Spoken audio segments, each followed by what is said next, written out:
آپ صلی اللہ علیہ وآلہ وسلم نہ زیادہ لمبے تھے نہ چھوٹے قد کے، بلکہ آپ صلی اللہ علیہ وآلہ وسلم درمیانی قد و قامت کے تھے۔ گیسو مبارک نہ گھنگریالے نہ بالکل سیدھے، بلکہ معمولی سے گھنگریالے تھے۔ جسم پاک میں موٹاپا نہیں تھا، چہرہ انور بالکل گول نہیں تھا، بلکہ اس میں معمولی سی گولائی تھی۔ رنگ چمکدار سرخی مائل سفید تھا، آنکھیں سیاہ اور پلکیں لمبی تھیں۔ دونوں شانوں کے درمیان والی جگہ پر گوشت تھا۔ آپ صلی اللہ علیہ وآلہ وسلم کے بدن اقدس پر زیادہ بال نہ تھے۔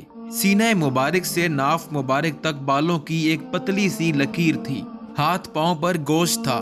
چلتے وقت پاؤں کو قوت کے ساتھ اٹھاتے تھے، ایسا لگتا تھا جیسے بلندی سے نیچے اتر رہے ہیں۔ دونوں شانوں کے درمیان مہر نبوت تھی۔